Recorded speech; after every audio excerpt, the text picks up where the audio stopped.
Budget Committee meeting. It's Tuesday, April 11th. My brother Kevin's birthday. God bless you, Kevin. Happy birthday.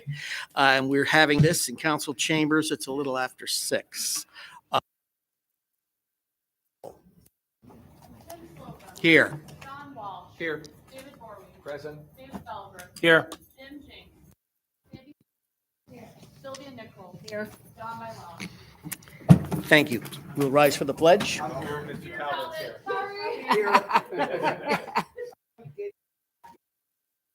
Still here. I pledge allegiance to the flag of the United States of America and to the republic for one nation under God, indivisible, with liberty and justice for all. God, you go away 2 days and they forget you.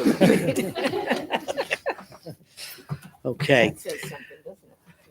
Well, Mr. Budget Chairman, Mr. Bowery, I'm going to turn this over to your regular budget meeting. You'd normally have schedule associated with our meeting and then a follow-up that will take place on the operating budget. All right. With that, thank you, Mr. Chairman. With that, I'll ask my colleague, Mr. Jenks, do you want to just do the items that we have to do first and then get that over with? Yeah, sure. All right. So I'd ask that we consider items 3 through 10, which are gifts, and item 11 is approval of tax refunds. So pretty straightforward items. What's your pleasure on that? Move all those at once. All right, I will second that. Any further amplification or questions? Seeing none, all those in favor signify by saying aye. Aye passes 2-0. Item 12, appropriation of the use of special town clerk funds for the following, from the following accounts: $20,000 from Historic Document Preservation Fund, $7,000 from the Community Investment Fund, and $20,000 from the Mortgage Administration. These are funds we normally use, we periodically use, I should say, and to help with some of the extra things that need to be done in the town clerk's office that aren't in the regular operating budget. Questions? Do we need more of an explanation or? No? All right. I'll move that. I'll second that. Any further discussion? All those in favor signify by saying aye. Passes unanimous. All right, now we're on to the item of the bigger interest, I think, with the full council, and that's the proposed fiscal year 23-20. All right, fiscal year 24 operating budget. One of these years, we're going to start calling them that way. This is our 7th budget workshop as a full council, really, reviewing the budgets. And there's a lot of little items that we wanted to, and Sean, when we talked this morning, we didn't actually set an actual agenda, but we talked about the items we want. So what did you want to do first? So I think tonight mostly in the hour, obviously before the meeting or so, the discussion will be around where we are with revenues, a few changes as recently as today, based on further conversations that Jim and I have had on a few items that we'd like to touch on. And Good. then if it pleases, we would go through the department budgets again, going through the department revenue budget assumptions. Revenues, yes. And we have a That's few right. thoughts on those and wanted to get, try your Good. minds on some of those items Okay. as we start to pin that down. So So- with that, I'll dive right in. I'm going to put up on the screen first a couple of familiar worksheets that we use from year to year. Bear with me. This only works on one And side. are they in our books too? or these This are one is updated? not in our books, so it'll have to, I'm going to zoom in though, and I'm going to tilt the screen as well.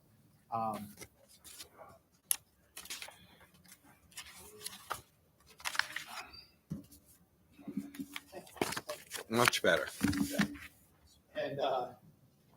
And there will be some references to some pages in the book as well. You can see where we were, but mostly the spreadsheets we'll be showing will kind of walk through the assumptions. So this is the budget adjustments spreadsheet. Ultimately, once this is fully filled out, right, we'll have both expenditure and revenue recommended adjustments. It's very early stages now. You'll notice when we get to we'll talk through some of these in a minute, but small items, for instance, there was agreement to move the $3,000 stipend that goes to the blight prevention officer from the town manager's department over to the planning department. That shows up as two lines here, an increase of $3,000 and a decrease of $3,000. But again, any other cuts and adjustments on the expenditure side will show up below, and on the revenues, which will be the focus tonight, will be up above, generally increasing. as we try to move forward the budget here. So I know it's a little small to see, and I can't see it on my screen, so I have to look up here. But the first item is really not. This is just a very slight adjustment following Board of Assessment Board of Appeals. Assessment Appeals came in slightly different than the $50,000 I had put it as a placeholder until that got rectified. So And by slightly different, it's $84. Okay. Jim's estimate was very. Just, Very close. keep it in, Yeah, I don't know. it's a little house cleaning. I want to that's all. pat himself on the back, but he got within $84 of his All estimate. right. So pretty accurate, Jim. Well done. But so that one's, again, more of a rounding than anything, but it is in a positive direction for what it's worth.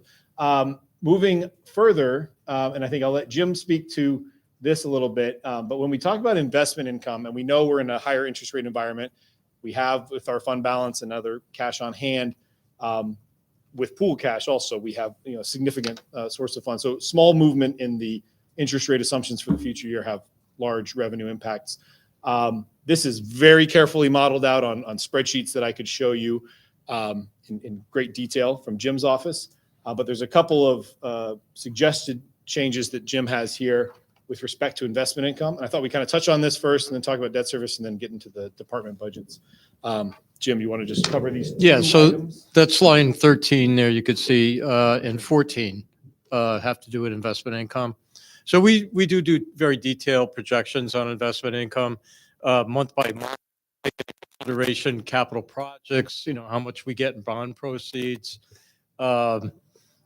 any significant grants that are above and beyond what our normal operating inflows and our outflows are for each month. So as we've updated this through the course of the spring, we ended up with several million dollars more in cash on hand.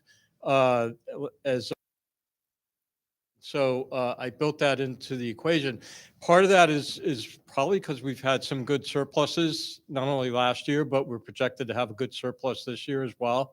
So I think we're a little bit ahead of the game as far as what we had projected for cash balances on hand for investment purposes. And so that update would result in 133,071 is what I'm coming up with that. If I project that additional $3 million out into next year, and I'm pretty comfortable doing that.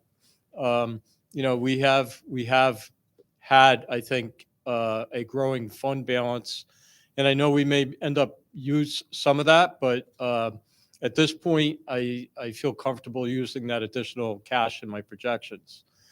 And then when we put the initial projection in for interest, I was using a 4.25% rate of return assumption for all of next year. And with a quarter point hike on that, I'd be looking at, Sean, if you scroll to the right a little bit, another 149,583. And again, I went over this with Donna, our deputy treasurer today. I wouldn't be opposed to pushing it that little bit more based on everything I've heard with, Fed rate increases going forward. But I really wouldn't want to go more than that. So that's kind of what I'm throwing on the table here as far as investment income. And while I'm at it, miscellaneous revenues, I again keep pretty detailed records, historical records of what we get for miscellaneous revenue, and we have everything in there from the cell towers. Now we have 2 of them where we get rental fees every month. We have still several properties that we get rental income from. There's a lot that goes in here. There's worker comp reimbursements for employees that are on that. So some of these things are a little bit hard to project, which is why I take averages over a long period of time. In anything, obviously, that I would know about. But one of the bigger items in there are canceled encumbrances. When I did this originally, I used a 10-year average, But in recent years, the canceled encumbrance numbers have grown, especially on the Board of Ed side. I don't know, really what the root cause of that is, but it's been 5 years now where they've been significantly more than what they used to be. And I know they try to encumber everything that they can, that they think they can use, but it ends up coming back to us if they don't use it. And that's what those canceled encumbrances are. Anyway, I went with the 5-year average to pick up another 75,000 there.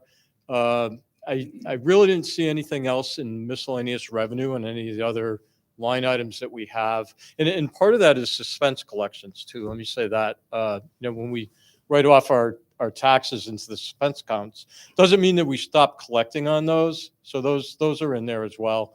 But I was comfortable with the projections I had for some of those other line items. But good with bumping up the canceled encumbrances, both town and Board of Ed. So that's what I've got for revenues with those two items, but there's a bunch more that I think we can either go through now, or there's a couple expense items here too, Sean, if we want to maybe cover that while we're. Yeah, so any Over questions here. first on those three, I guess, and then we'll go a little further. Yeah, starting with some good news. A little more to come too. I guess just for convenience and because projecting different Excel spreadsheets is a little tricky with this monitor, we'll just, if it's okay with you, go quickly into debt service. This I'll be kind of reporting in slightly more detail during my town manager's report, but we did have our bond sale last Tuesday. We had favorable interest rate bid from the winning bidder at 3.17%, which was actually a fantastic rate on 20-year bonds. There's a $17.5 million issuance. We were hoping for, and based on bond sales from similar AAA towns, just really the week and a half before ours, we thought we'd be closer to 3.45%. We had budgeted 3.75%. So there was already a little bit of a pickup. And so what you're going to see here, and this is now on the expenditure side, right? So when I say we budgeted 3.75%, we thought our debt service would be a little bit higher post bond sale, right? So what you'll end up seeing is a little confusing because there's some school debt and there's town debt, and we budget those separately. But the net of these two, the increase of 210 and the decrease of 245,000, that's just because of where the debt and the town projections align with what was actually issued. But the net of those two is $35,000 saved, right? So that's just fundamental before any other bond premium. And without getting into too much detail, you'll recall in past years, in order to actually achieve that 3.17%, the bidding banks and investment vehicles, in order to get to 3.17%, their underlying coupons are more in the 4% and 5% underlying the debt service projections, but they front load with a bond premium. It's a cash deposit of about $1.4 million in this case with their bid, which we then determine how to amortize that in future years. And we've traditionally put that in our debt service reserve fund, but also modeled out how do we want to use this? Do we front load it a little bit? Do we spread it evenly over all 20 years? Those will be conversations that we'll have. But at a minimum, we have that 1.4 million and we have to spend it on debt service. So if we did spread it out over 20 years, that is an additional $73,000 kind of before the conversation of do we front load any of that money in kind of these higher years.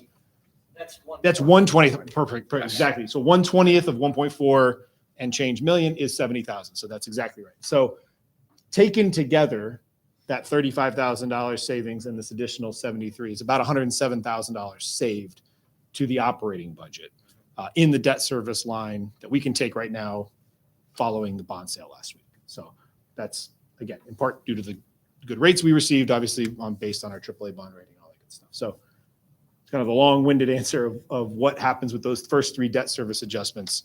That's a savings from where we were previously of about $107,000.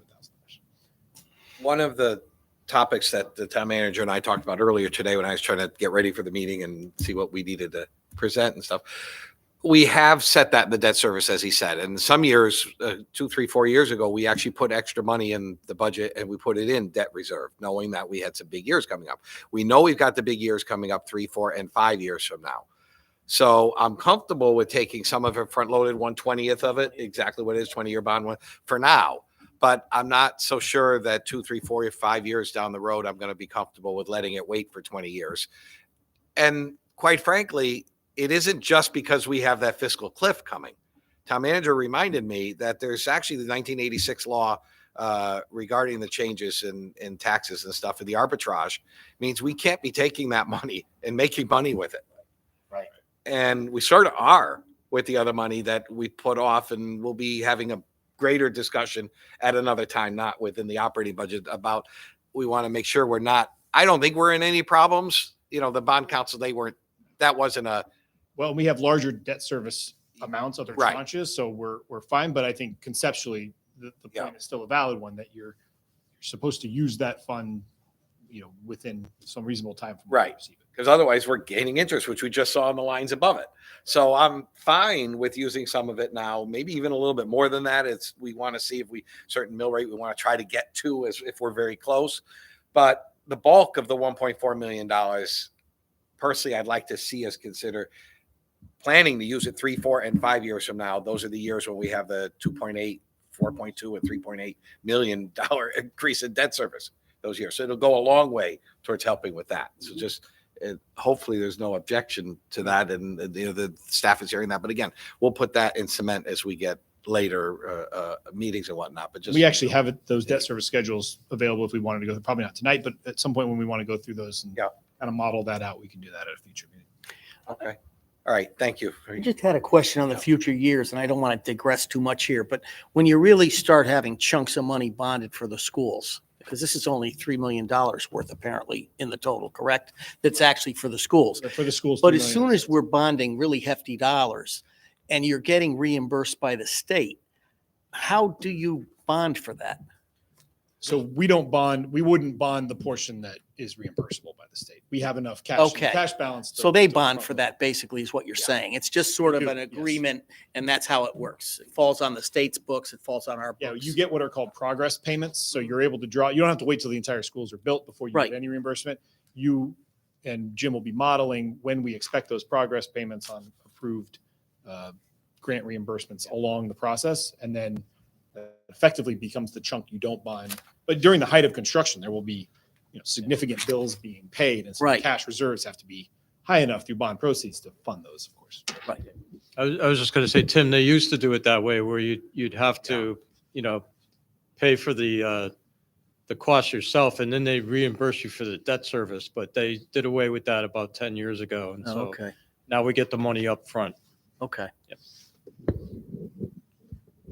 Leveraging what we need. All set with other, okay, then. Okay, I'm gonna open up. No, it's on my screen. Hold on one second. Slides. If it's okay, we'll go over to department revenues, and I'm gonna adjust these columns here just so it's a little easier to see. Okay. All right. So we're just gonna go sort of line by line. Now we can match these up in the budget if you'd like, or if it's easier just to put them up on the screen. There's one page that shows all the There is department one revenues. page that has Yep. them all. I was just trying to find it. Okay, so that'll match. If you do want to follow along, Mhm. is on page, here it is, 113 in the vertical book. But it's a horizontal chart. So it's a horizontal chart in the vertical book, just to keep things interesting. It's page 113. There it is. So the numbers you'll see in that manager recommended column will match the numbers we see up here. I'm going to just try to squeeze these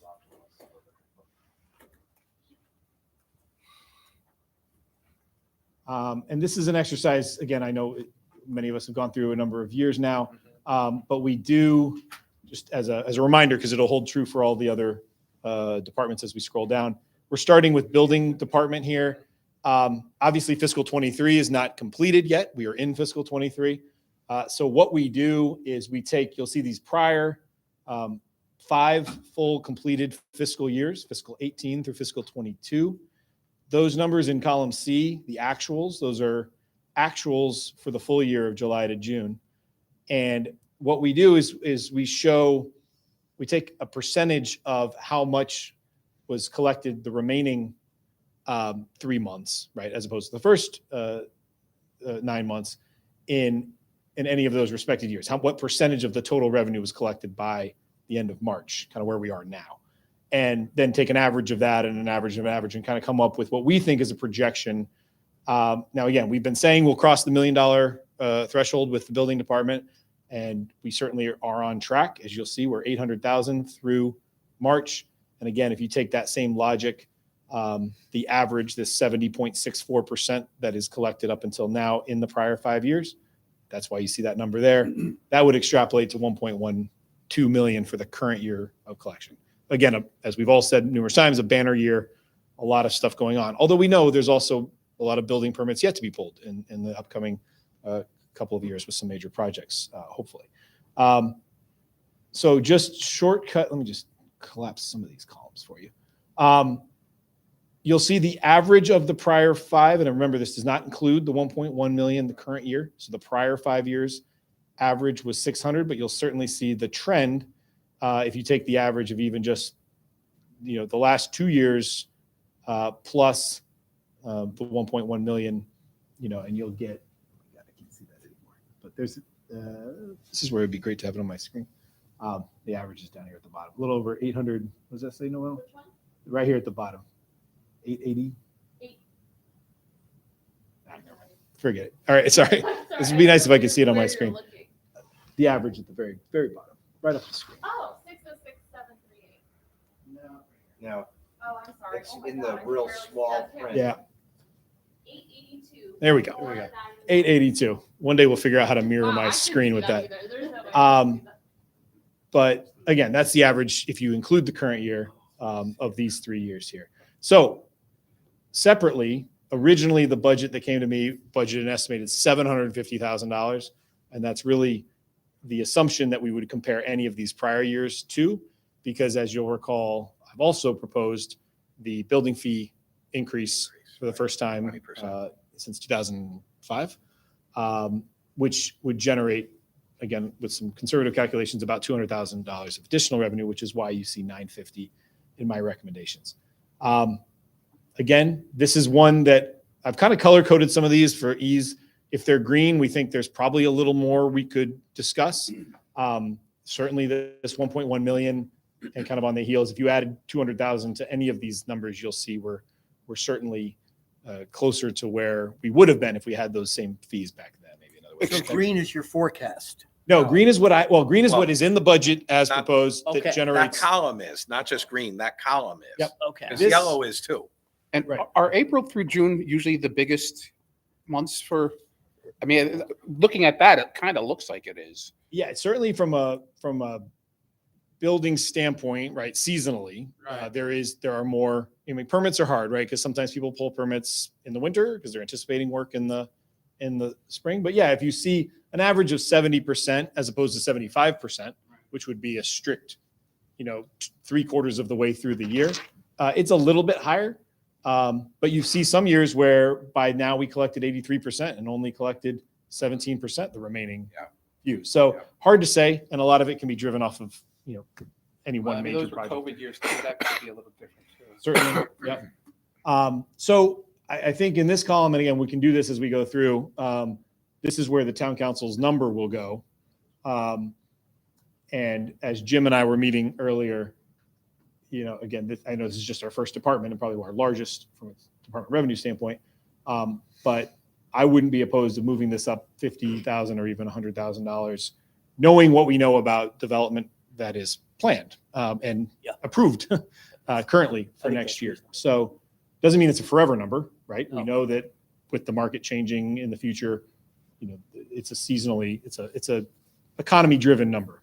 But I think 1,050,000 would be a reasonable number there if we're looking for. Okay, but you're expecting 1.122 this year. And I know it's a good year and all that. On top of that, we're raising the rates to 20%, so that's 200,000. So we're expecting, if this year had the next year's rates, Would have been we'd be at 1.3 million. 1,322. Yep. That's correct. Okay. So the 950 is really low, correct? So My you're really, interpretation. I mean, I mean, He's being a very Right, conservative. we try to be manager. conservative. I think from their conservative nature, it's not really low, but I think he's comfortable moving it up, like you said, to 50 or 100. I mean, Yeah. put another I- way, yeah, in fiscal 18 and 19, I don't want to say only, but it was only 413,000 or again, if Right. there was 200,000 more, that would have been 750 and about 615, give or take. Yeah, I wouldn't But- be comfortable going to 1.3 right away. No, saying, no, right. no. You know, we'll I wouldn't squeeze that out, Right. but I yeah, wouldn't either. if but- we go up to 1 million, Well, that's I think part of what that's helps is the reasonable. following year. So, okay, I see. You I have my got- sort of okay. suggested numbers off to the Okay. side, but Okay. All right. You were keeping those. You were hidden that. well, hiding it's that, a yeah. small screen. You know? Okay, let's But cut to the chase. again, and when these are placeholder numbers for the council to Okay. decide. We can put, you That's know, fine. again, that's an additional 100,000 in revenue, you know, as we're all trying to, Okay. all of it has help. We can move these at this meeting, at future meetings, you know, as it gets to crunch time, but All right. let, Oh, let me know if Mr. you like some. Velber? Just a quick question. I mean, this is, right now, there's a placeholder or an estimated for raising the fees as it is now. But there's potential, we could have some further discussion as to whether those fees are the right numbers that we're going to. We could potentially bring those up higher since we're sort of in the middle of the pack as far as the costs go. So we could look at that issue as far as, you're estimating more those fees going up, but we may have an opportunity to discuss whether we want to raise those fees even higher than what's been projected. So. Right, that's true. Yep, it's a proposal of the $3 increase from $12 to 15. Certainly, yeah, that number is ultimately the council's decision, following ordinance review and hearing and all that good stuff. But as I said at the outset, it does anticipate that it's in place by July 1st, just for Okay. purposes of the whole budget. There we go.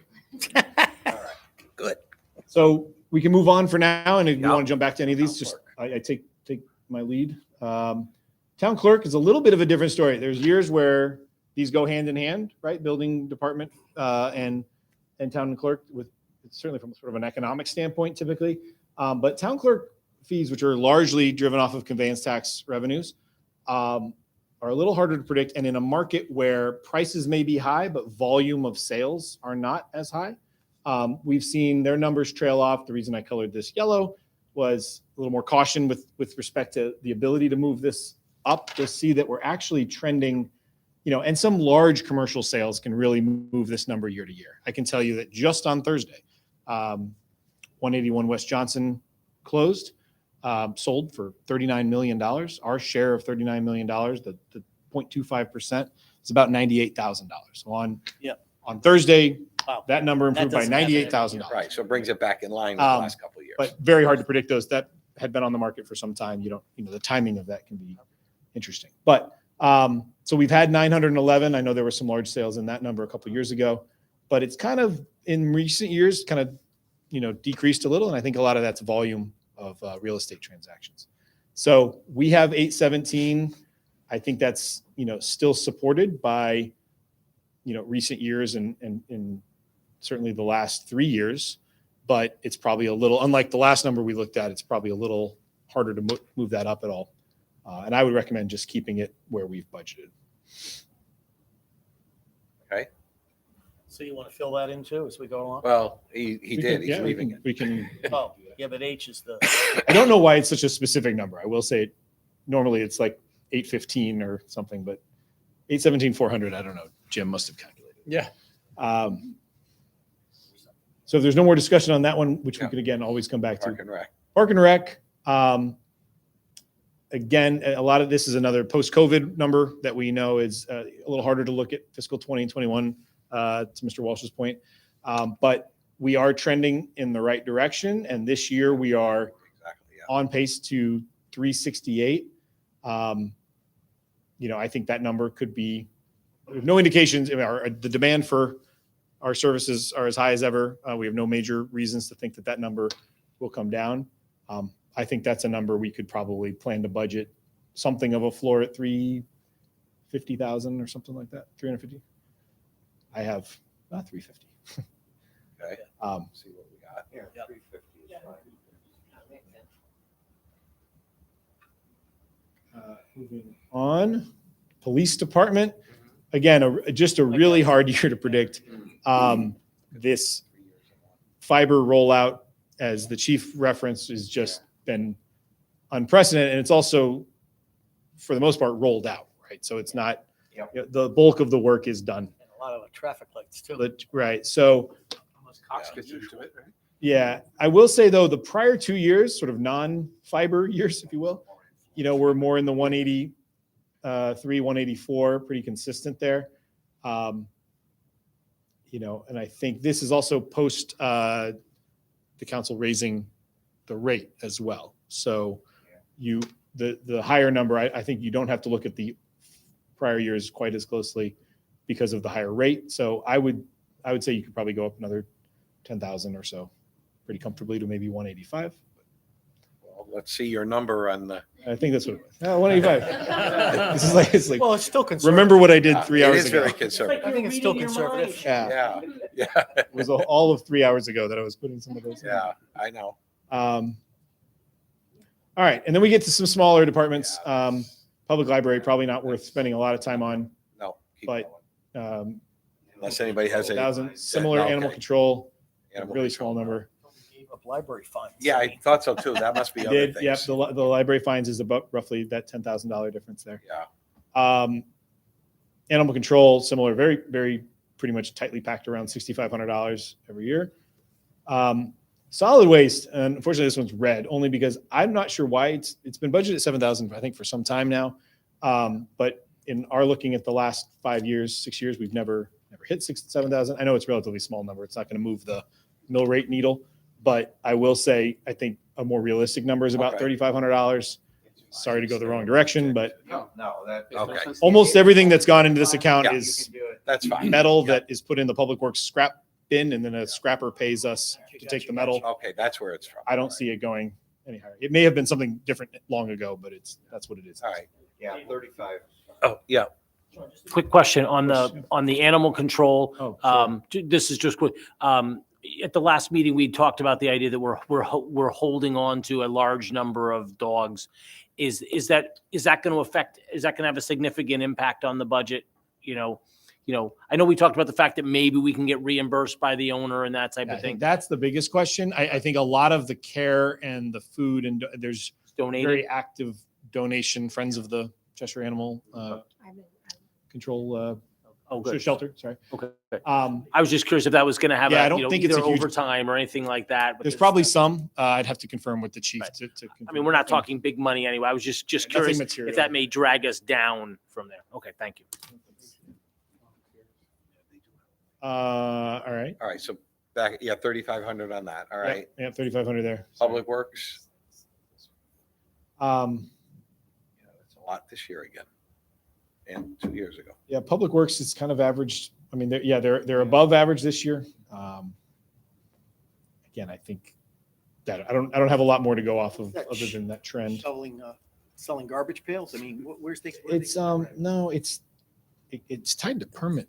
Yeah, I want to say maybe for subdivision. Yeah, permits. subdivision permits. Oh. That's right. Yeah. So it bounces around a lot. And I can see why it's a lot this year than a lot of Yeah. the streets. Yeah. But as you can see in a different year, it can be Yeah. a little harder to predict there. Planning, on the other hand, certainly in recent years has been up over budget, and this year is tracking closer to $60,000. So I think the average, we said the sort of the real floor, if you take everything, including these $18,000 years, is still an average of about $35,000. Again, colored it green because you could probably take another $5,000 or $10,000 up on that with activity, if not more. I don't know what I put here. 45,000. Okay. All right, that's Would fine. be my No suggestion. objections. Keep looking around and make All sure. right. Again, senior services, similar, not a huge number and pretty consistent other than COVID. That's- How is that going to increase? I'm just curious, just based on, I mean, what are they doing that's different? Fees are up or? It's a good question. I know that increase, because this includes this is the fee to,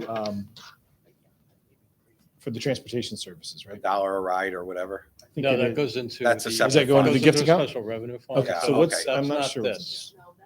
this. What's this? You can get back to us. Oh, Yeah, membership. I didn't want to hold up the ship. I just was curious. Yep. Yeah. Yeah, it certainly The classes seems to that be they pay trending for. back up to, Yeah. pre-pandemic numbers. so. I think that's the hope there. There were a lot of programs. I wouldn't go any higher than that Yeah. at this point. Okay.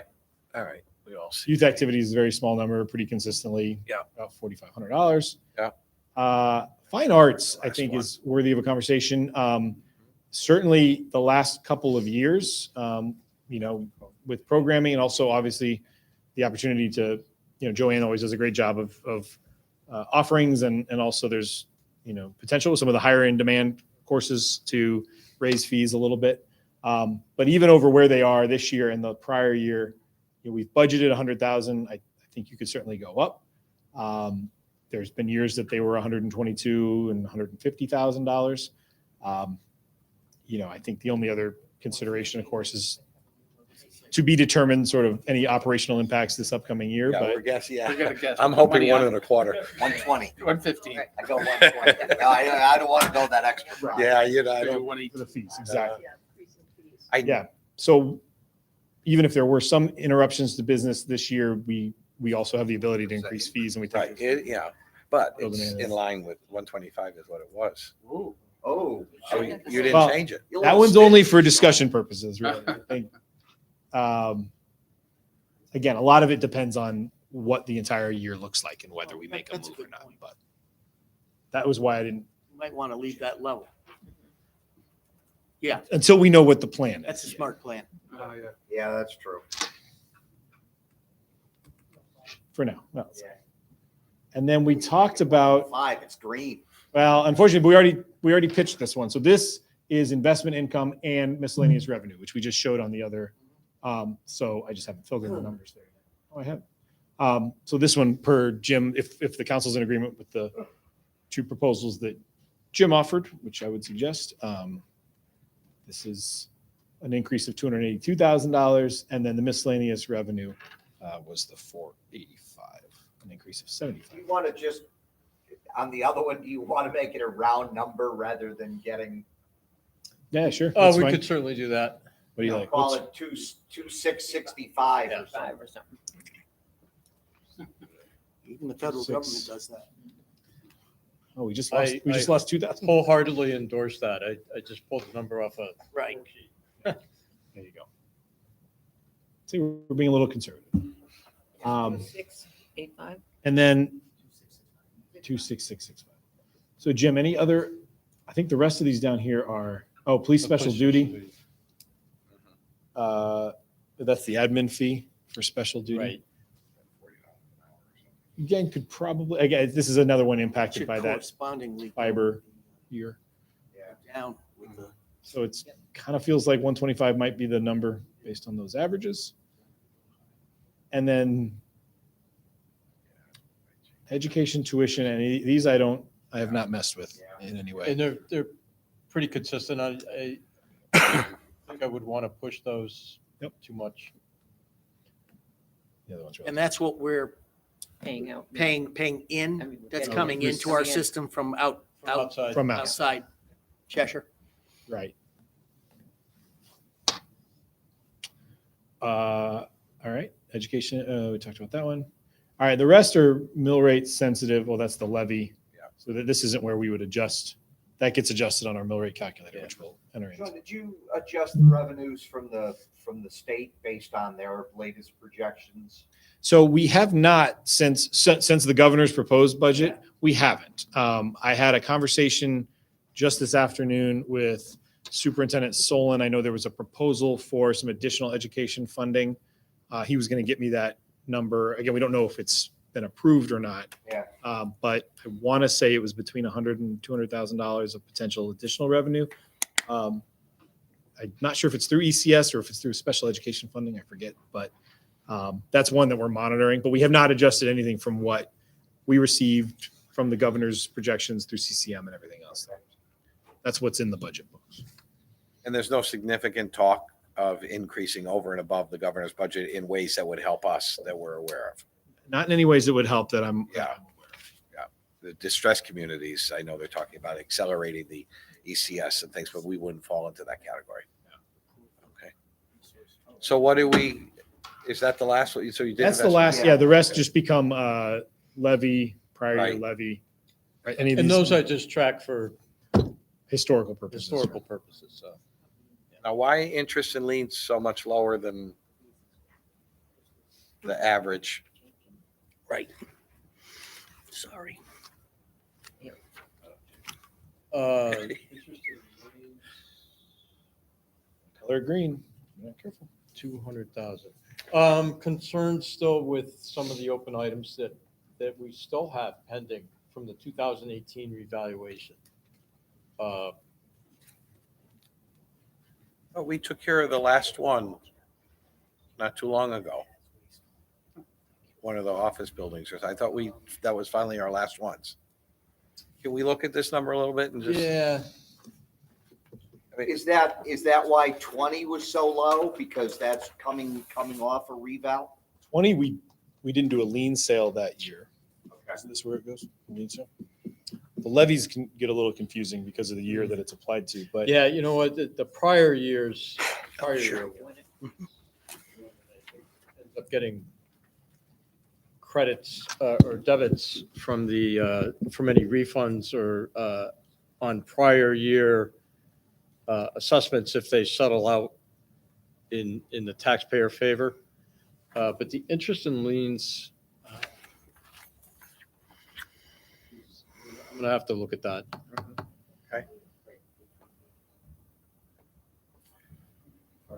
prior year levies consistent. Yeah, we'll follow up on that one in terms of what's included in the estimate. All right. We are preparing for a lien sale this year Yes. with our new collector of revenue.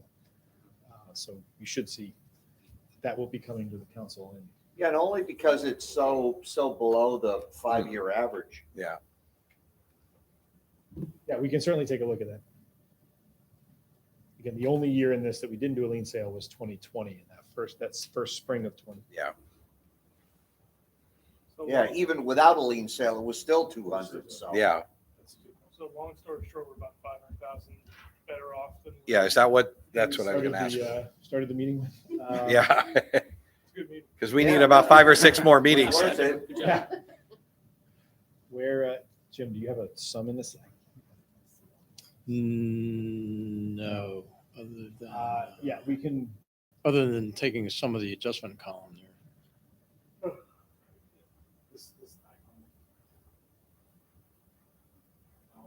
I haven't put them all in.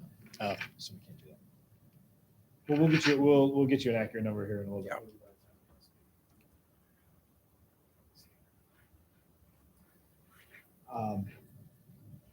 Any other questions or any other town departments you want to revisit and discuss a little more?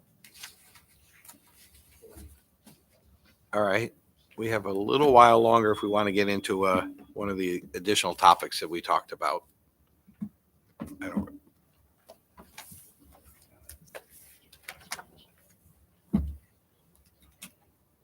So we could either talk about, I'm trying to think in a few minutes, use of debt reserve schedule that we have. Kind of gets to that amortization question. Or the other that I think is worthy of some conversation is our percentage of WPCD sewer debt that is borne by the WPCD versus the town. Probably a little bit of a longer Do conversation. you have the numbers? I have some Preliminary numbers All that right. might start a conversation.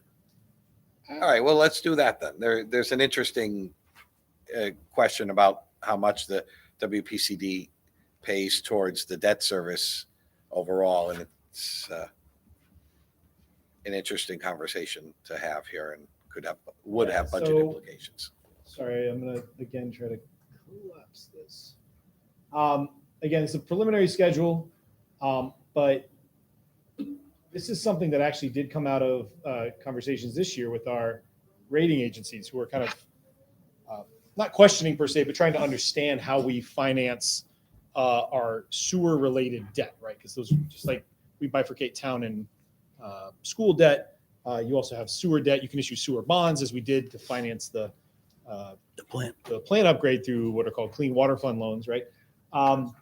But the analyst in one of the rating agency conversations we had was trying to understand the portion of their own debt that they're paying. And we have something a little unique in the budget that frankly we could take this year just to sort of clean up. It's kind of a legacy issue. And when we get into the WPCD's budget, you'll notice right under their debt service line, you'll also see this transfer that's made sort of for administrative purposes to the general fund. But it's $650,000. And it must have been, again, this predates me, but it was probably, I think the initial intention was it's $100,000 for administrative fees, everything from issuing the bills from the tax office to Jim's, finance department services and everything else that Financial reporting. Yeah, financial reporting, everything that's supported, that the WPCD is supported by the general fund's operation. But it's certainly not $650,000 worth. And as Jim was explaining to me, it's really, and at least initially when it was created, it was $550,000 to go towards debt service. In addition to the roughly $1 million of debt service that's directly paid out of the operating budget of the WPCD. So I'm just going to zoom in here a little bit. These are the last few fiscal years. And really, if you take that 650 and bifurcate it, if you just want to say 100,000 is the right number, we could figure that out later for what the admin services cost.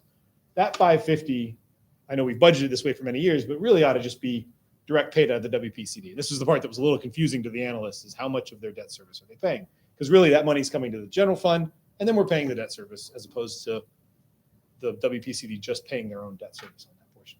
But even if you include that 550, in addition to the amount that is budgeted in the WPCD's budget, the total debt service every year associated with sewer project debt is higher than that. And back in 2020, it was about 80%, but it's now down to about 60%, 62% of their debt is paid by the WPCD's budget. So it's my opinion, you wouldn't want to do this in one fell swoop, but it's my opinion that we should really be building that up at least back to 80%. If not, frankly, from my opinion, I think the treatment plant should be paying closer to 100% of their own debt associated. So the ratepayers are effectively paying for any capital investments that are needed to keep the sewer system operating properly. Again, philosophically, that could be somewhere lower than 100% if we want to say there's an advantage to the entire town, to the commercial district, to the grand list of having a sewer treatment plant. Certainly a valid argument. But as a policy decision, I think we have to decide. I think it is certainly higher than 60%. I think it's somewhere between 80% and again, 100%. But, to be clear, this is an area that I think is worthy of some conversation, because as we shift this debt burden back appropriately to the WPCD Special Revenue Fund, it does have mill rate relief, general fund relief to the town's portion of the debt. But does it also, in fact, have to be paid for with user fees? Of course, right. Yes. Yeah, it Right. does. So the bottom line is we need to figure this out. Correct. And I Can't think go this is a good pump year that up to 50 do bucks it. a year. Yeah, I think it's a good year to do it, because there are, if we look at their Significant. fund balance balance. projections, they're projected to increase their fund balance on the budget we've proposed here by about $300,000 or so. Mhm. So maybe there's some place in between where we don't increase the fund balance by a full 300,000, but we maybe split that number and take 150,000 of mill rate relief, general fund relief, and again, try to get this number back to a proportion that the council is comfortable with of, again, I think the target should be at least back to 80%. Well, when it was 80%, if I may, was it because the debt service was less? No. Well, it no, certainly fine. was back in, 10 years ago Yeah. before. we Yeah, brought on versus the build out. Sewer Right. plant, right. Jim did put a 1996 year here. Again, this is a very preliminary spreadsheet. We'd like to show you Right. all of the prior years, not to mention the future schedules, right? Because eventually the sewer debt gets paid off for the upgrade and, a variety of other things. Scroll down just a little bit, Sean. What's the footnote on 4? So that Okay, year, that was a rate revision. rate And the revision, settlement. right? We also we were using Oh, for gotcha. 3 years this Yeah, large the prison settlement settlement. amount. Yep. to That's why it was at 80. Yes. To keep it Yeah. low, right. You know, I want to throw out too, just as a thought that, you know, for years we had tucked money away in a debt reserve fund, knowing that this debt service was going to spike. But really that debt service reserve fund, we've been utilizing it mainly to reduce the general fund debt. And you can make an argument that really some of that probably should be reducing the debt that this fund's paying. So even though we're paying less than the 80% now, I think it's, you know, part is, you could argue that some of that debt service offset that's really offsetting the general fund debt should really be offsetting this. And it's a little convoluted because we've got debt in several places here that, I would want to suggest we consider another dimension to this, and that is that you get a flat rate and the inherent unfairness of a flat rate. You get, you know, somebody who's not even necessarily there all year and they don't use a whole lot of water, or an older person and all that doesn't use a whole lot of water, retired, versus a family of 5, they're paying the same. We know they're not using the sewer to the same. So I would like to see that we consider bringing this, I think we said 3 years or something this morning, that might be good to consider, you know, doing it over time, which would help us a little bit in rate relief overall. But I think we need to study how we go about charging by the usage, which most other communities do. There was a study on Did that a about study 10, on that. 15 years I ago. don't know that it's that old. Well, It's a couple years before I started here. Walt Yeah, Dankars, I would think, say not it's even half 10 that. years Probably about size. 7 Yeah, years ago. because I can remember it. so I'd like to see that. I'd like to have that be all part of the conversation, because I'd like to not to have a $550 charge, you know, which is, I think, unreasonable for a very low user. And then the high users, that's a low fee, really. So I'd like to have that be part of a bigger conversation as well. Absolutely. The other request, just related, but maybe unrelated specifically to that, is we have had some requests for consideration by the town council for splitting the billing for WPCD. That WPCA has asked for maybe a January and July, so that if at its current $450 rate, that Yeah. was, you know, $225 and the I December think billings that is rate. as well. Christmas time, getting that big bill. I Christmas, actually right. heard from people about Yep. that. And so we are checking with, in Yeah. terms, there's a small administrative cost, of course, to issuing the Yeah. bills twice. And we'd have to check with our new collector of revenue for any other logistics, but something that I know the WPCA has asked that the council consider, and now would kind of be the time to consider. Good. Yeah. Did they have a recommended increase? Because sometimes they do. Is it? So it's it's a $5, is it $5? Yeah, We end up usually proposing That a would make $5. it 415. Very small. Yeah. But small. they They kind of don't- do what they want. Yeah, they technically, as their own authority, they actually set that rate. They Right. don't usually do so until November or December, right? I think finally, every $5 that it's increased generates about a little under $50,000. It's about $48,000 of revenue. So just for orders of magnitude, if it Right. went up $10, it's about $100,000. So they set that rate and just inform us, is what you're saying. That's correct. Although we budget something, in some years we've budgeted $5 and they've set it $10 higher. I think Right. that's right. Okay. So I All right. know it's a bigger conversation, but I Yeah. will just kind of put it on the table for now. Yeah, I don't think we're aiming for 80% though. No, not all at once. I think it has to be a gradual I 3, just 4 wanna years. Say too, as far as a bigger conversation, I know in the out years that the sewer debt that we have is going to start going down Right. quite a bit.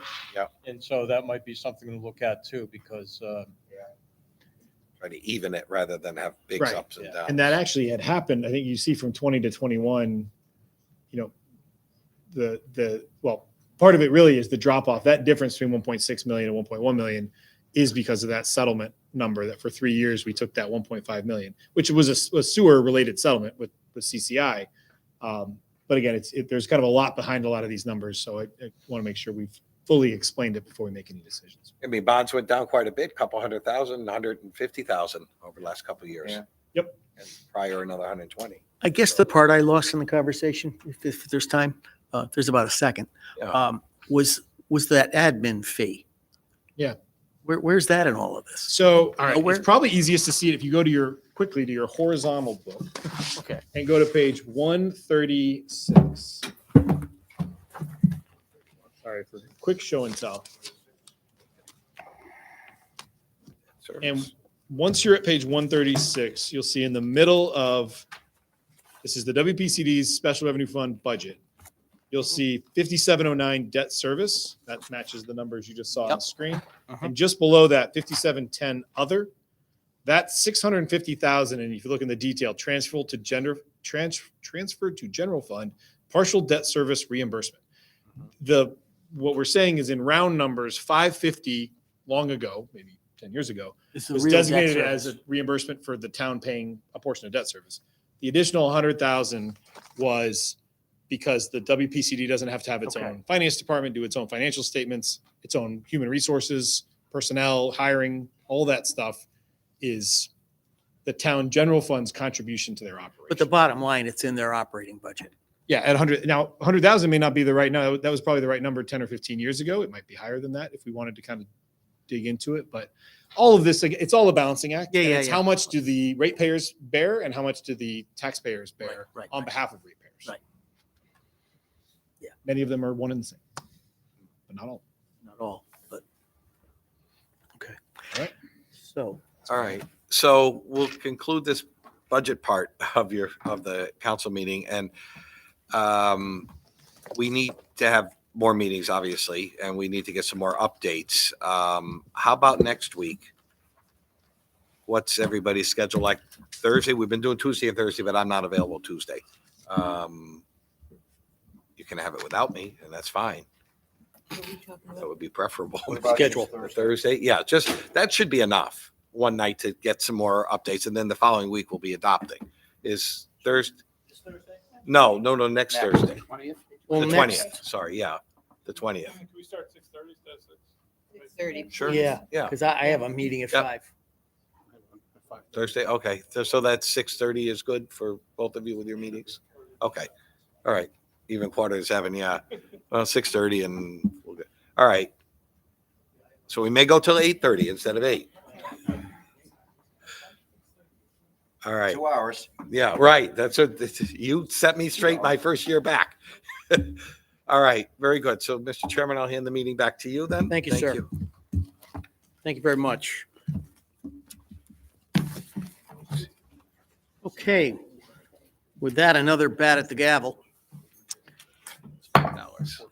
I will call tonight's town council meeting of Tuesday, April 11th to order. We're in chambers, obviously. So with that, Ms. Noel, if you would,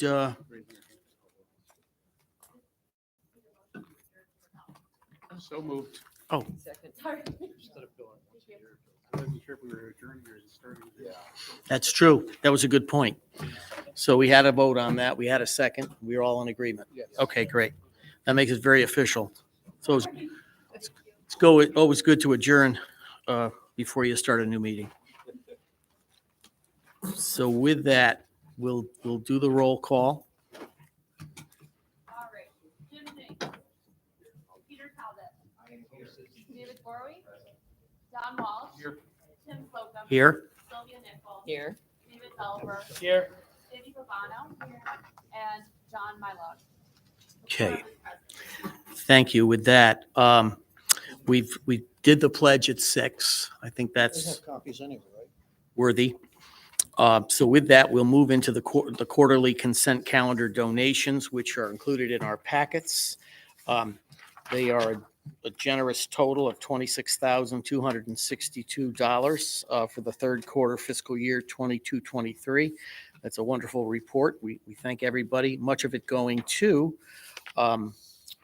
that Human Services really gets the lion's share of this at $21,141 through some very generous donations, in particular of 2 individuals.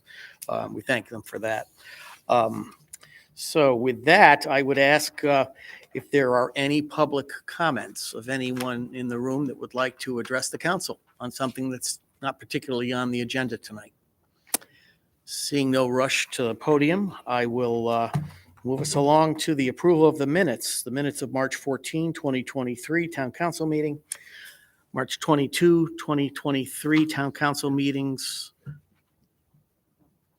March 28, 2023, Town Council Budget Workshops of March 30th, 2023, Town Council Budget Workshop of April 4th, 2023, and the Town Council Budget Workshop of April 6th, 2023. And so that's about it. That's quite a few. I know we've received them all. Can I have a motion to approve? Thank you.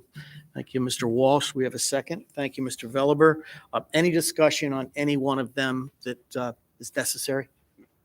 Okay, with that, I'll call for a vote to approve all. All those in favor? Motion passes unanimously of those present. We move along to consent. Mr. Bowery. Thank you, Mr. Chairman. Be it resolved that the Town Council approves Resolution 041123-1, the consent calendar for April 11, 2023. Thank you. We've got a second from Mr. Jinks. I thank you for that. All those in favor? Motion carries unanimously of those present. Okay, I'm now moving along to items removed from consent, and there were none. So we're on to old business. And in the hopper on old business are both A and B. We'll start with Bartlam Park South update. And Sean, I think I'll go to you for that. That's Thank fine. you. It'll be a brief update, but exciting news up ahead. We have been in close contact with the general contractor, Dorita Construction, as they are doing a lot of the submittals and background surveying and everything that they need to complete before construction begins. But I can announce that the construction fencing, I just got a call from Pete Dorita yesterday that construction fencing will be going up on Monday. So you'll start to see signs of construction and coordinating off. We have coordinated, as actually you'll hear in my town manager report, with the Cheshire High School administration to make sure students know they won't be able to park in that gravel lot closest to the skate park. We made arrangements for that a number of months ago, but now we officially know as kids come back from spring break, they'll have to park in the back of the Millings lot closer to the pavilion. But that fencing should be, again, visible and going up very soon. The next piece will be scheduling a groundbreaking. So we'll be reaching out to the council to figure out kind of a good day to get out there and officially kick the project off with hard hats and golden shovels and all that great stuff. But it's very exciting. And again, later tonight, the council will be discussing briefly construction admin services contract in executive session. But other than that, it's proceeding on time and on schedule. And I know we're all very excited to see the work begin and proceed. So, Well, thank you for your report, Sean. Are there any questions from the council? Seeing none, we'll move us along to Mr. Richard Gussenberg. This would, of course, be the school building committee update, which we're always anxious to hear. Welcome. Thank you. Thank you. Last time I saw you, there was a big snowstorm coming that never quite made it. But today it was, 70 degrees? And want to report that the committee is working really. You guys did a wonderful job in choosing this group. They have stood up and are really doing a phenomenal job. They've been available for all the site visits that we've done, calling recommendations, multiple special meetings. And what's nice about the committee is there is a variety of expertise and knowledge, which has really helped us out tremendously. I also want to just give a shout out to Attorney D'Onofrio, who's really helped us out through all the various processes that we've gone through over the last few months as we've sent out RFQs, RFPs, interviews, and everything else that we're doing. At the moment, we are working on hiring an owner's rep. We have the RFQ on that was sent out in earlier April, and we have 3 different firms that have received an RFP, Colliers, Morganti, and Arcadia, and we have interviews scheduled for tomorrow on that. So I'm anticipating that at our next town council meeting, we'll have a firm that will be recommended to you for an owner's rep. At the same time, we're moving very quickly on the construction manager at risk. Those presentations, interviews are scheduled for April 25th and 26th. 3 firms have been chosen for RFPs. O&G, Gilbane, and Downs. And as I said, we have interviews scheduled for them. We're looking again for hopefully having a recommendation to you for your next meeting. So if all works out well, our three biggest hires will be in place by mid to late May, and we're off and running.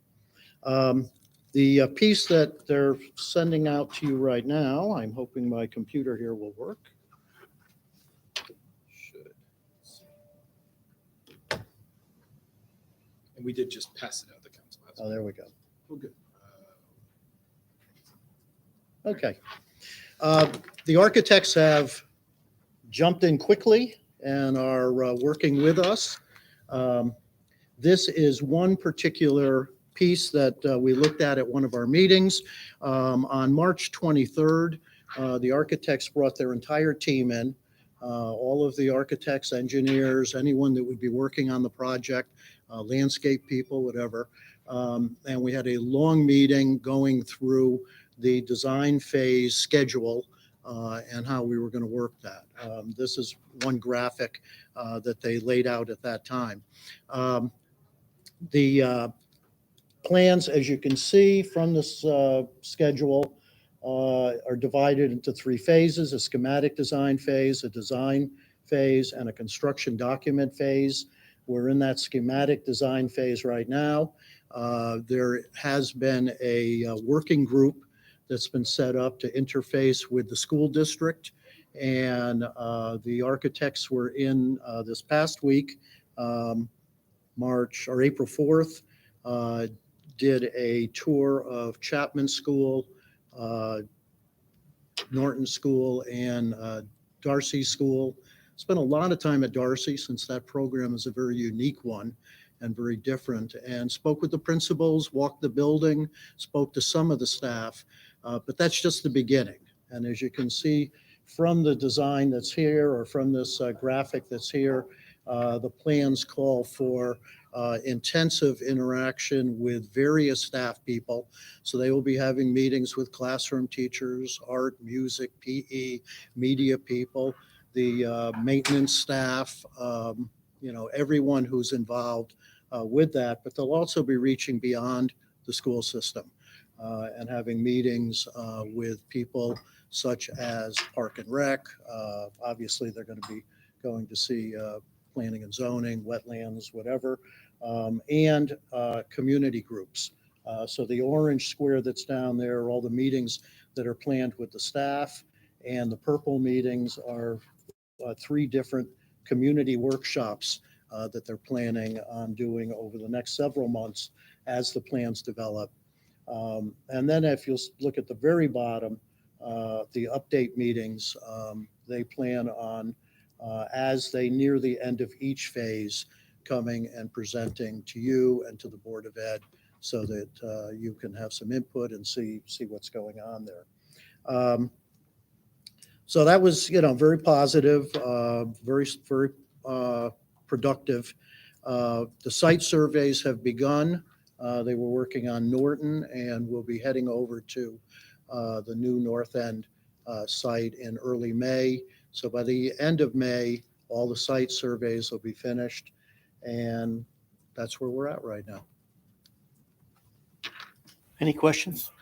Ms. Nichols? I'd just like to comment on your efficiency. You're really doing a great job. I was impressed that the architects spent so much time with our Darcy program, which is a unique program in the state of Connecticut and will be really a big part of the new school building. So I think it's important that they see how the program operates in real time, and that helps them to keep focused on what's practical and necessary, and not the Taj Mahal, but things that are going to actually help the education process. And that's good. I'm pleased to see that. And it is a very unique program. I don't think that they can exactly duplicate what's there, No, but they've looked at the specs. And I didn't even mention, we had a couple of other meetings that went on. One of them was Dr. Solon walking us through the specs, how they were developed and what was there. Attorney D'Onofrio also did a workshop for us on project labor agreements. So the committee has been very involved. To follow up on that, obviously they're experienced at doing educational programs. So we and our committee in town have an idea of how we want these buildings to look.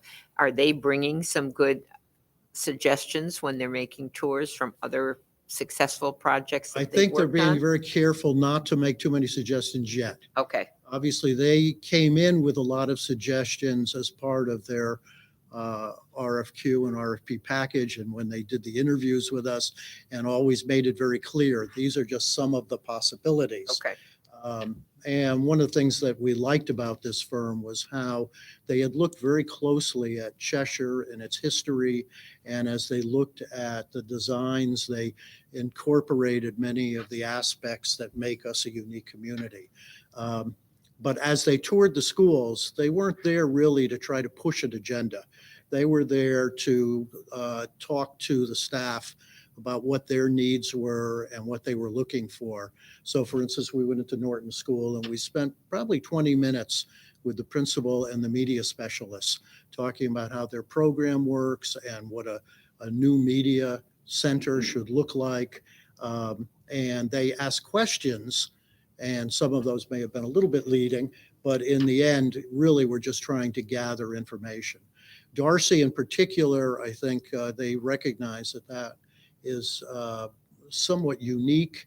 And so they were really just taking a lot of information in. And the director there spent a fair amount of time walking them through each of the programs and showing how they operated and you know, some of the needs that they had facility-wise to make their program effective. And then they looked at just some of the aspects of our present buildings, how the buses come in and leave, and the interaction with the cars at Norton. And, you know, they were not overly impressed with the cars and the buses at Norton, but it did, you know, and particularly in that site, because we're going to be building a new school on that same piece of land. They're looking at, you know, how can we design those bus lanes and car lanes to separate out properly. And so they spent a fair amount of time just watching that process and questioning the principal and Dr. Soul, and Vince was there, you know, about some of the structures and how things operate now. I think it's important, having been worked with architects on at least 2 home building projects, not commercial projects, but it's important to have them listen to you first. And many times architects come in with a vision which does not coincide perhaps with the vision of the people who hired them. So I'm glad to hear that they're listening first before they're suggesting. So that's positive. And that essentially, as you look at the schematic design, all through there, they're gathering information, and they're gathering it from a variety of places. Hopefully, we'll find that they were good listeners and they incorporated that into the final design. Good start. Good start. We'll push that. Mr. Walsh. Thank you. And thank your group. They're doing a great job. Dr. Solon, when he was here last week, had mentioned, I believe they're going to do another enrollment study towards the end of this year. Is there a drop dead date where they have to know exactly how many students that school is going to? Right now, I think it's a 600. But in case the enrollment study shows there's going to be a sharper increase, at what point in this schematic drawing here do they have to decide, okay, this is going to be how big the school is? Well, they, and I'll ask Attorney D'Onofrio to jump in, but they obviously are working on the numbers that they were given at this time. Right. I know, having gone up to South Windsor and talked to the people there, that as they got into the planning stages, they found out that their enrollments were coming in larger than they anticipated. And they went back to the state and were able to change some of their specs at that time. But I'm not certain how far along we would have to be to do that. Well, you get one second bite at the apple in terms of the grant application. So when the grant application was submitted prior to June 30 of 2022, it included an ed spec that had attached to it an enrollment projection. So if during the schematic design phase, there's an update to the enrollment projections that justifies a larger square footage, then there's an opportunity to submit an amended grant application to OSCGR, but you can only do that once. And you don't want to get too far along in the schematic design phase before you do that, because in order to go to design development, first you have to have your schematic design phase meeting with OSCGR. You can't just go from phase to phase to phase. OSCGR, every step of the way, you have a meeting with OSCGR and they authorize you to go to the next phase. We also, the construction manager will provide a cost estimate at the end of the schematic design phase. The way the contracts are set up, we've got the architect providing a schematic design estimate, the construction manager providing a schematic design estimate. At the end of DD, they both provide an estimate. 50% of construction documents, they both provide an estimate. 100% construction, we're getting 4 estimates, one from the architect, one from the CM. Contractually, they have to reconcile. So we don't want to get too far into schematic design. If we think that you're better off, if you have increased enrollment numbers, you're better off going to the state with an amended grant application to increase the square footage. And if it turns out that you were a little bit too aggressive in your projections, you can go for a space waiver, so that it's all about getting reimbursed on eligible costs. And if you build a bigger building than you're allowed to build under the state statute, you don't get reimbursed on that additional square footage. But there's ways of dealing with that. But there's only one chance to design the building that you need. So is there a date then that maybe we should look to seeing if we should do a study at a certain date to make sure we get into that? I Oh, don't, wait, what you're Probably by saying is when June. they go to OSCGR, which is they're projecting here July. Yeah, It's that green circle that's there at the end of the schematic design phase. right. That would. You need have to go come. to them. You got to set up the meeting like today. because I If there's believe no- our enrollment numbers are projecting We'll be higher up than there. what the last study we had was. And I'm just wondering if maybe, I don't know, if that's a BOE thing or if it's about doing a study so that we can have it done before you guys get into this design development stage, so that we know for sure that we're building the school the right Committee size. has not had any conversations regarding enrollment at this point. It's a BOE issue. It's a It's BOE, the yeah. BOE's ed spec. Okay. The BOE has to approve the ed spec. If So the ed spec can get modified, the BOE has to approve it. So I would suggest maybe you go to them and talk to them and say, hey, if you guys want to check the enrollment study right now, and say, if you feel we need to do one, you should do it before June. Mr. Bowery. Yeah, thank you. Didn't the superintendent say they were planning on doing one the following year in order to deal with redistribution? Yeah, Redistricting. But it sounds like you really need to do one sooner than that. Well, as I said, as a committee, we haven't had any conversation. The only thing I was aware of is that Highland School, I think, is at capacity right now, so they were moving some students elsewhere. But even that wasn't a formal conversation at our meeting. That was a side conversation that I had. And in terms of the redistricting, again, that's not a committee function. That's a Board of Ed function. I had one parent contact me about that, wondering, where her child would go. And I said, that's not up to us. Right. There were some maps that were put out there in the preliminary phase, but, the Board of Ed has never taken any action on that. So yes, there would need to be obviously a more detailed study of enrollment before they do redistricting to each of the 4 schools. This is different. This is Sounds like this we is need- what you're saying now is if it looks like enrollment is going to be more than what they thought, not just the redistricting would be a matter of where are they? Right. How do we distribute them? What Don's talking about is if those numbers look like they're going to be higher than what we anticipated, then when we go into OSCGR at the end of the schematic design phase, then we would need to have some revision done at that time. Okay, thank you. Anyone else? I had a couple of questions.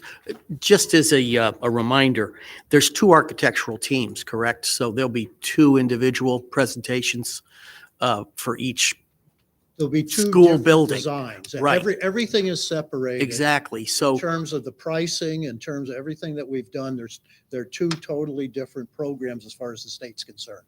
The architectural firm is one firm. They have two different teams that'll be working on the design, but we want those designs to be somewhat similar. I don't think, they're not going to look exactly the same from the outside, but I think your typical classroom will look like a typical classroom. yeah. Media room will Right. be very similar, things like that, so that people going to one school or the other will know that they're in a very comparable environment. There's a category here, land use and local permitting, and it sort of falls under design development, which I guess makes a lot of sense. But does that mean there's sort of a substantially complete design in a way before our land? I assume, is that land use here in town and local permitting, just the ordinary inland wetland, which is kind of a big deal, obviously. So they must be sort of substantially complete. And we're looking at a date of January, well, starting September to January, you guys, of next year, you're going to be pretty far along with what these buildings are going to look Well, like. they've started the site surveys now, and so obviously one of the things they're looking at each site is where should the school be housed? What kind of issues, for instance, in the north end, there's, going to be issues regarding runoff into the river that's there. Or I don't know what the turtle situation is, but I've been Right, well, told there's a that- lot of Yeah, things. a lot of things like that. So, So they're going to be looking at all of that, and they're going to be coming and talking to inland wetlands and planning and zoning as part of that process. And that's going to go on more than just a one shot. I gathered, and I guess my question more or less went to who actually goes in. It's not the building committee, it's not Jeff, it's the construction firms and the architect. Yeah, the They- architect. So they're the leads in those. Right, they have civil engineering within their scope, so Right. they'll generate, they'll submit this site plan application to Planning and Zoning Commission. Right, They'll provide the design development drawings in progress, which have enough detail to answer questions about traffic flow and, right, all of that stuff. And all of that stuff will have been done actually July of this year, potentially, based on your schedule. That's what we're hoping for. Yeah, well, I see, you've been brave enough to make a pretty good schedule here. So I guess That's their schedule. everyone's, yeah, it's very impressive. It's very impressive. And I like the idea of the community neighborhood engagement stuff that's going to have to take place. Because I had one technical question. It's either you or Jeff, whoever wants to answer this. Why do they call it a construction manager at risk? Because how we much hold time, them how to much the time fire? you got? Well, I don't You want see, to bore back in the anyone. days of the Romans, the construction manager there's several different types of project delivery, right? You've all heard of a general contractor. Yeah. General contractor bids a set of documents that are out on the street, provides a hard bid, sends you a bill for a lump sum. You don't really know where the money's going, right? Another type of project delivery is construction manager form of project delivery, where you have a construction manager who's either an advisor and advises the town on bidding out trade packages, and the town holds the trade packages, holds the subcontracts directly, or a construction manager who's also the constructor. They hold the trade contracts, right? Which is really the only way to do it. There's no municipality in Connecticut that's set up. And every time that somebody tries to do it, Hamden's done it a few times, New Haven's done it a bunch of times, they fail because they just don't have the staff, right? At risk refers to the type of compensation. So what's going to happen is you hire a construction manager, which will happen sometime by the end of the month. And once there's a set of documents and they go out to bid, they will build what's called a guaranteed maximum price. And they will submit a contract amendment called the GMP amendment. That GMP amendment will have two significant pieces of data. Well, more than that, but the two that matter the most to us are a price saying we will build this school for a price not to exceed X million dollars, and then a date. They are at risk for the price and the date So assuming that there's no owner caused delays or owner change orders, programmatical change orders caused by the owner, they have to build the school for that price by that date. They are at risk because if the cost exceeds that price, it comes out of their pocket, not the owner's pocket. And they're at risk for the date. If they don't meet the substantial completion date, they're in default. You call their performance bond surety and all kinds of terrible stuff happens, right? So that's what the at-risk refers to, the method of compensation, the guaranteed maximum price, which consists of a not-to-exceed price. And you'll get a whole breakdown. You'll see, unlike with a general contractor, you'll see every penny that gets spent. There's an enormous amount of transparency. So you won't wonder, hey, were they making deals on the side? Well, you may still wonder that, but there'll be a tremendous amount of transparency. And that's really why over the last 25 years in Connecticut, for many, many years, it was the preferred method elsewhere, but Connecticut's really kind of warmed up to it over the last 25 years. That's how all the schools are done now. Nobody does design build schools. Nobody does general contractors. Everybody does CM. Yep. Thank you for that. I appreciate it. And if there's nothing else, Richard, I know to take you out of your house another night is probably unkind, but we do appreciate your efforts and your team's efforts, and go get them every time. You got work to. We'll let them know. Yep. No, we really do appreciate it. I mean, we know you're doing a lot of work. All right, thank you very much. Thank you. Okay, we're on to new business, and we are beginning with a recommitment to the Hasway Central HWC program. Mr. Walsh. Thank you, Mr. Chair. Be it resolved that the town council approves resolution number 041123-2.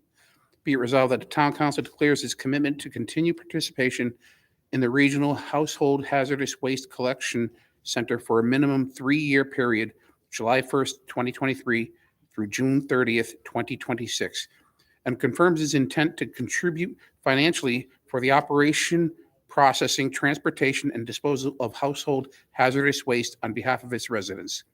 The town of Cheshire authorizes its town manager to enter into the agreement with the South Central Connecticut Regional Authority, Water Authority for the operation of the facility. Such agreement will permit the authority to act as its agent to maintain the facility, to contract with a vendor for the transportation and disposal of the hazardous waste, to receive financial support from grant sources, to enter into agreements with other municipalities, and to operate the facility. Invoicing will be based on a 2-part formula. Number 1, annual operation costs are based on the number of 1- and 2-family housing units in Cheshire. And number 2, annual transportation and waste disposal costs are prorated by the residents' usage. This resolution shall be effective July 1st, 2023 through June 30th, 2026. We have a motion before us. May I have a second? Second. Thank you, Mr. Felber.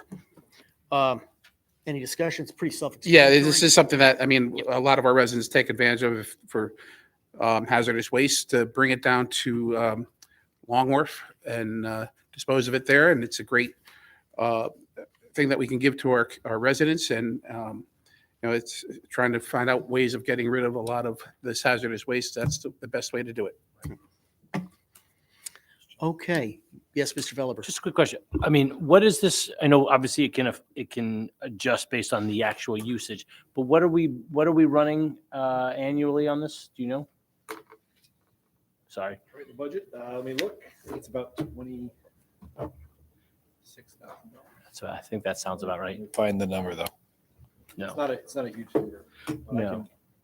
I can pull it out of the budget. No problem. And I know we tried using like the COG and something else a couple years back, and we found that it wasn't quite as convenient for our residents to use something Right. else. The locations shifted from town to town, which sometimes was hard to keep track of, as opposed to the dedicated location in New Haven. And also after that first introductory year that the COG did it, the prices increased to such a degree that it was really not any cost advantageous to go with the COG. So this has been a good service, and I think service that the residents have appreciated. We found it's being well used. Definitely. Correct. That's correct. What's that? 26? 126. Oh, page 126. All right. Oh my goodness. Illegal 35,000? 35, right at the top, $35,000. There it is. Thank you. There goes some of that revenue we found. Okay, any more questions? Okay, all those in favor signify. Opposed, motion carries unanimously of those present. Okay, we move now along to the appropriation of the use of special town clerk funds from the following accounts.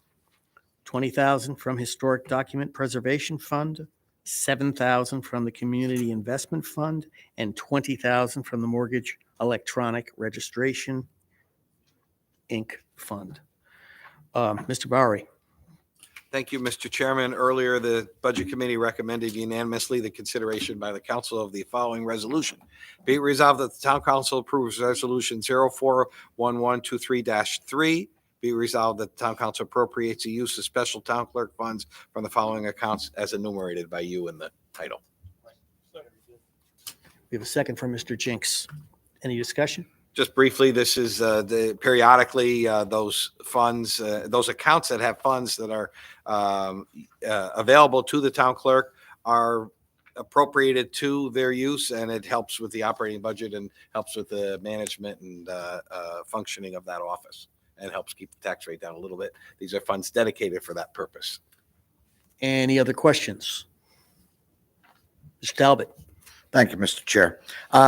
Sean, can you tell me what traditionally gets put into these three accounts on an annual basis? Yeah, I know. Sorry. Looking for a finance director here.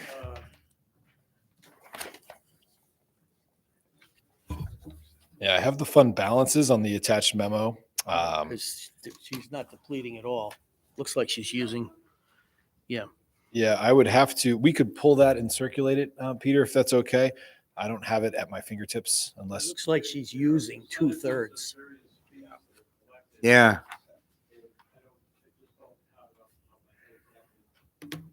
Maybe this is an easier question to answer, and I apologize for the last minute on this, but how do these appropriations from these accounts compare to what we appropriated last year? Is that any easier? well, I think the last time we appropriated, correct me if I'm wrong, was more than a year ago, correct, Arnett?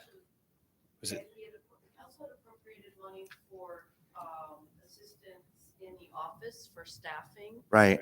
and that was less than a year ago, because that was about 17,000, and they are at the end of spending that. So generally in the past, the requests have been for staff support. They've also requested appropriation for desks, furniture, some storage Right. equipment in the vault, that type of thing. But mostly it's been staff assistance in the last couple of years. Because two of the appropriations are asking for administrative and related costs. That's is the temporary staff only that last one, which is the 20,000? No, it's both 3 and 4. Okay, that's what I thought. There was two different locations where it was coming out.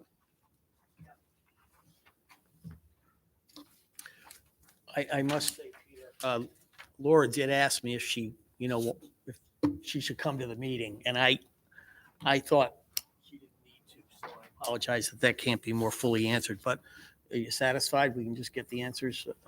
Yeah, I think I'm satisfied as long as, everyone's comfortable that, we're not knocking these down,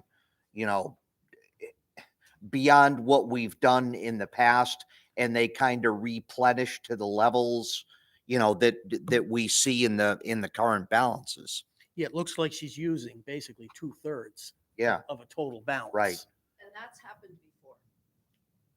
okay. And it has gotten back up to that point, so, okay. Thank you. Okay, any other questions?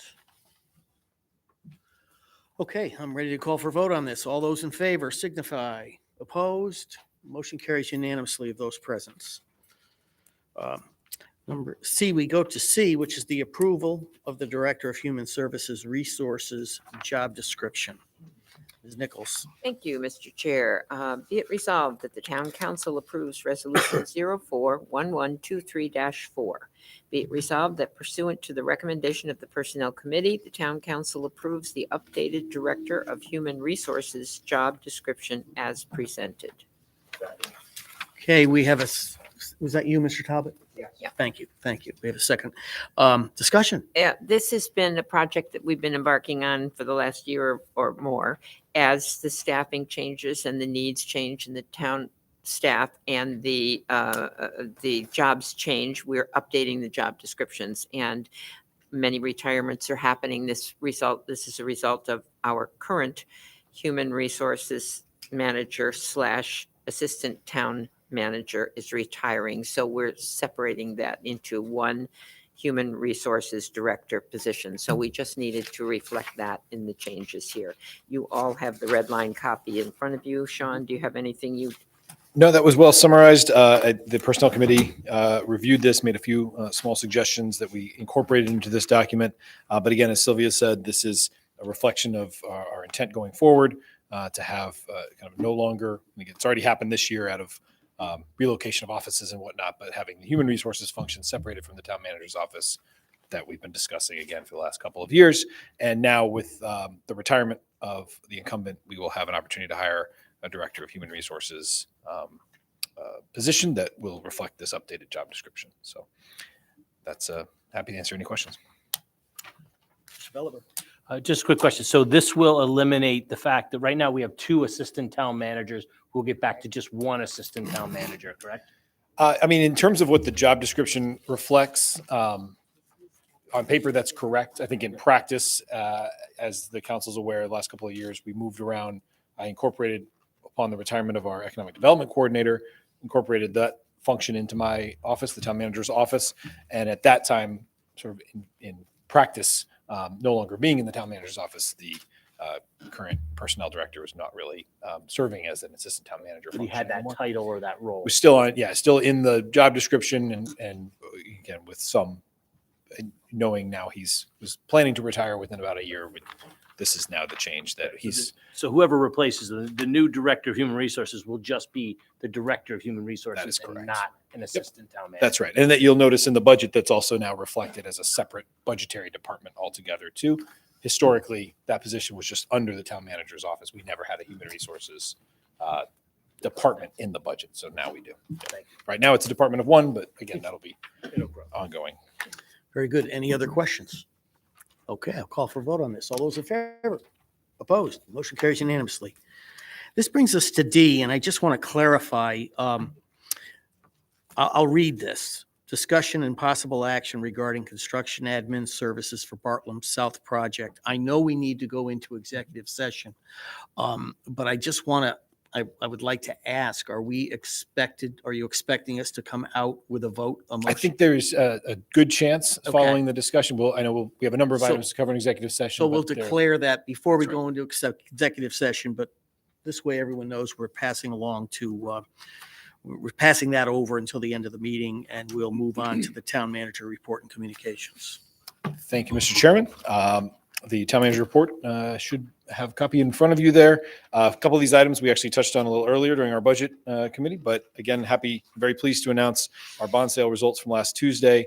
As I said earlier during our budget meeting, we received a winning total interest cost bid of 3.17% for 20-year bonds, $17.5 million issued to Roosevelt and Cross. Again, when compared to the amounts budgeted in the current iteration of the town manager's recommended budget, that represents a budgetary savings of at least $107,000 over where we were as the budget was presented. So good news with respect to that. And I want to say thank you. I didn't put it here, but thank you to Jim and his entire team, and also our bond counsel and our financial advisor, who were all with us last Tuesday as we virtually opened the bids in the online system.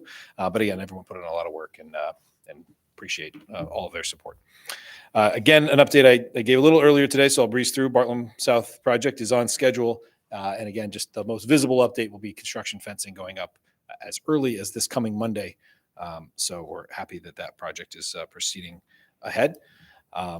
The next item is the cyber resiliency report. Mentioned this last week as well during a budget meeting, but the town did receive a cyber resiliency municipal assessment back just recently from the Connecticut Military Department in March of 2023. In general, the town performed very well. The Cheshire's risk assessment was determined to be low. Out of a total weighted score of 201, Cheshire scored 168.5 or 83.8%. Our IT consultant, Apex Technology Group, is looking into implementing a few of their cybersecurity recommendations. And again, I've said it before, I would certainly put Cheshire's cyber security efforts up against any other town in the state. We are really trying to be on the cutting edge, and we've invested it with the council's very generous support over the years. I think we're in as good a position as we can be. So happy to see a very strong result from Sean, this assessment. May I just ask a question before Sure, I lose track please, of it? When you get a score for something as important as this, are they looking at the physical stuff we have and then also just trying to get inside it and test This, I don't think the this system? included. How does that actually work? No, Al, I know that you guys were involved a little closer with some of this, but I mean, the assessments can include all of the above. I know Okay. this looked at a lot of our infrastructure. I'm not sure about actual penetration testing or how much they did. They did some with But with a that's portion of the also system. year round too. I mean, is that sort of a year round? That's what I thought it was described as once. Yeah, Apex. Yeah. Apex does. There's a variety, as you can imagine. You So can even that scale would up be part any of of the these. scoring. Absolutely. Right. Okay. Right. There's more planned. I think that's what I was going to say is that there's additional. We're also looking at, again, there's employee training we've discussed, and Right. we do a lot of testing with that. So we do simulated phishing attempts and things like that. That's something that I know we scored very highly on, and we keep those up. I've mentioned before, those are done really on a monthly basis. It's like fire alarms. They are. And then what's nice about it too is if you have folks that seem to have fallen for a couple of, again, these are simulated phishing attempts, you can target additional tests at those individuals until you really kind of train not to click on that button or don't believe that link from the uncle in South Africa or whatever you're getting, right? So, but yes, it's something, again, we've taken very seriously over the last 3 years and longer, frankly, but we've invested in a lot of these technologies and also the training. And yeah, this is just a good affirmation that we are on the right track and we're doing as well as we can. Well, I know we spent quite a lot of time discussing the budget for all of this technical stuff just the other night, and there's a big ask there. Sure. Yep. And this sort of, buttresses some of the importance. If I could just relate it to that, it says Connecticut Military Department. Is that the Homeland Security doing it through them? It is. I know this was also connected with election security. So part of the genesis of this particular report was for election security as well. So I'm not sure the entire departmental connection, but I don't know if Arnett, you want anything? Right. Okay, because Homeland Security does them as well, through the state. And I didn't know if this is where it is, and they do an assessment and rate that. Okay. All right. All right. Any other questions on that? Moving forward, Eversource has announced they're going to be doing tree trimming in the upcoming months. They are contracted with Lewis Tree Service for maintaining the areas around overhead wires. So again, residents should expect that you may be contacted by, again, Lewis Tree Service here in Cheshire, and they'll be trimming and removing debris over the next several months. They'll be doing approximately 20 miles of the corridor, which will be inspected and trimmed this year. Excuse me, Sean, just on that one, remember last year we had an issue with where the trucks were parking for last year? And now that it's spring and, I assume they're not going to be using Cheshire Park for that. I've not received any requests for that this year. Okay. I don't think that's part of this year's effort. Okay, I just want to make sure that they're not going to be Yeah. using some of those Parking them lots. there. Okay. And that one that then had a hydraulic issue and wasn't able to be moved for a couple of months after all the rest moved on. Yes. No, that arrangement has not been made this year. Up next on the next page, I just want to announce, publicize that State of Connecticut DOT will be milling and paving Route 10, really north of Cheshire Park all the way into Southington, as you see on the map there. Tentative milling, again, all of this is sort of weather dependent, would begin Sunday, April 30th through Monday, May 8th. And then tentative paving would be May 15th through Sunday, May 28th. So again, if you've driven up Route 10, you've seen a lot of the catch basins marked and everything on the north part of town. But we will be seeing that paving project up in this upcoming month through the end of May.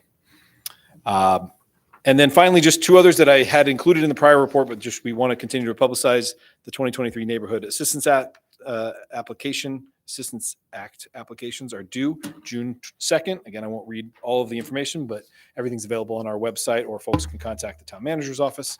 And again, just to reiterate and publicize where we are with revaluation, and we would encourage folks to visit our website. You'll see a link there for revaluation frequently asked questions. That's on the homepage of our website. With a lot of great information about the revaluation process, answers a lot of the most common questions, tax impact, all of the things that people often ask. So encourage folks, or if again, council members receive any questions about revaluation and what it means, I think especially that FAQ page is a great place to direct folks. So other than that, that concludes my report. Mr. Walsh. Just a quick question, because I'm looking at the police report, and I know that's not you, but maybe you can find out from Neil. In looking at the motor vehicle warnings for March of 2023 versus March of 2022, I mean, it's quite a huge difference between that and the motor vehicle arrests. And I don't know if there was something going on last March or if there's something not going on this March. But I'm just curious as to, I mean, normally you see pretty close, but those are huge numbers. Yeah, I have discussed this with Neil just recently. And again, there could be a variety of reasons. One, we know, and I remember the Chief Drive reported that we had a number of folks out injured on non-work related injuries. So we've been kind of short-staffed in recent months. What that does is increase the amount of overtime shifts that officers have to work. Sometimes it's not uncommon for folks, as they've worked more and more overtime shifts, to not necessarily be maybe as active in enforcement as they could be. But again, I know that's something he was going to look into a little bit and make sure he's addressed it, roll call and others, and kind of. Or it could have just been they were more active doing just more stops less. Back in 2022. Yeah. I mean, there's It might, a variety I don't know of what reasons, but- 2021 was, but I mean, that number just popped out. No, I think the answer to that question is 2023 is down historically over where it was expected at this time. So we certainly had a conversation with Neil and made those questions and concerns known. And I think, I would expect to see things trending back to normal in future months.